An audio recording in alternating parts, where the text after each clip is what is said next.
दी गली। I don't think ऐसा कुछ हुआ है, क्योंकि सायरन हमें एक ही बार ही सुना है फायर ब्रिगेड का, और जब सुना वो आ गई फायर ब्रिगेड।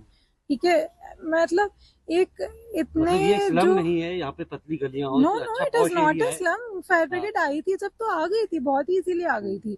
मतलब फायर डिपार्टमेंट को जो हम सारे नेबर्स हैं, ये अंकल आंटी दोनों ओल्ड है, एंड मतलब ठीक है ओल्ड, मैं एज को नहीं कह रही, बट ओनली वो दो और इनके स्टाफ रहते हैं। एंड अंकल इतने प्रोमिनेंट पोस्ट पे ऑलरेडी रहे हुए हैं, तब उनको ये हेल्प लाने में इतना उनको टाइम लगा, तो किसी और नॉर्मल इंसान का तो क्या ही होगा इस ओवर पॉपुलेटेड घूसखोर देश में। मतलब I really I am appalled and I don't understand कि क्या होगा। फिर मतलब पुलिस का रिस्पांस ठीक है। पुलिस आए, पुलिस को कॉल किया, इतने वो लोग आए या जो भी है, मतलब लिटरली 300 मीटर दूर यहाँ पुलिस स्टेशन है। मैंने क्योंकि यहाँ पे हमने हमारा RWA का एक ग्रुप है, हमने उस पर पोस्ट कर दिया था कि फायर हुई है, बट नहीं होगा किसी के पास फायर एक्सटिंग्विशर वॉट एवर, तो पाइप एंड बकेट से ही पानी से बुझाने की हम सब कोशिश कर रहे थे।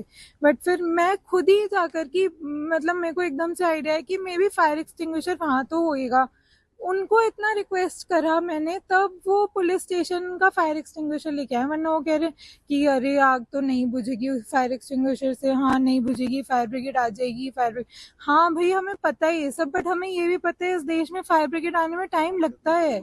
मतलब कुछ भी कर लो वो लगता ही है, क्योंकि नहीं है इस तरह का हमारा तो इंफ्रास्ट्रक्चर। यानी आप मानती है अगर सही समय पे अगर जो कदम उठाया जाता है तो शायद अंकल की जान बच जाए? मैं ये सब नहीं कह सकती, बट मे बी, मतलब मैं नहीं कह रही ये कहीं ना कहीं चीज। सिस्टम जो है वो आपको लगता है कि ऑफ कोर्स यार, हमारी कंट्री का सिस्टम ब्रोकन है, ये तो सबको ही पता है, मतलब ये कोई नई बात नहीं है।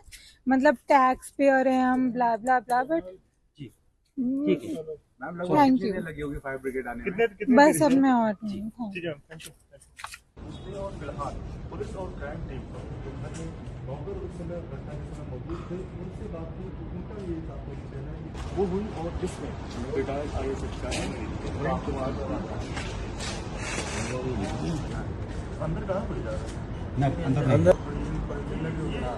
तभी ये AC गर्मी की वजह से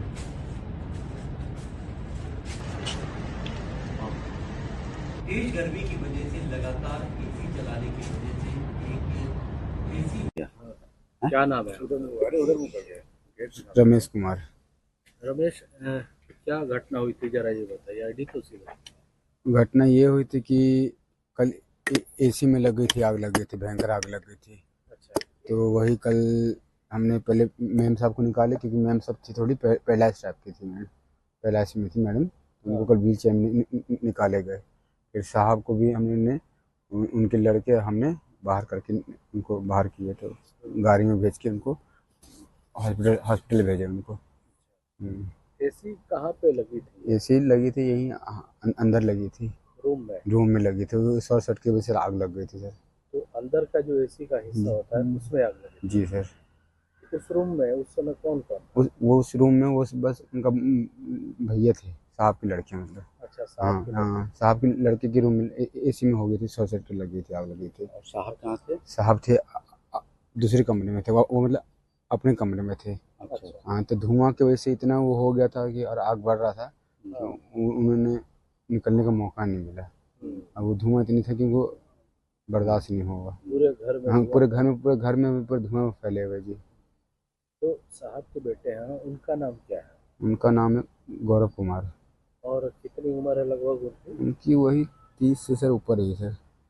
अच्छा, वो क्या करती है? वो मुझे नहीं पता। अच्छा, तो अब जो साहब है आपके, वो उनकी क्या कंडीशन है? साहब हमारे ख़त्म हो गए, डेथ हो गई जी। तो कहाँ पे लेके गए? तो एम्स में गए थे लेके। और परिवार में और कौन कौन लोग थे उस समय? उस समय मैडम थी, उनके 2 सर्वेंट था, मैं थे, और उनके सर के लड़के थे। मैडम कहाँ थे उस समय? मैडम अपना कमरे में थी मैडम। अच्छा, जब वो मैडम नीचे ले आई फिर उसके बाद क्या हुआ? तो पुलिस आई, पुलिस आने के बाद कितने फ्लोर का है? 3 फ्लोर का है। तो 3 फ्लोर का मकान है सर, किस फ्लोर पर रहते हैं? ग्राउंड फ्लोर पर ही। अभी फिलहाल मतलब घर में कौन कौन है, अंदर कौन कौन है? कोई नहीं है। मैडम कहाँ है? सर के यहाँ काम करने से पहले आप कहाँ मतलब काम कर रहे थे? कहाँ काम कर लगी हुई थी या फिर नहीं लगी थी, क्या है?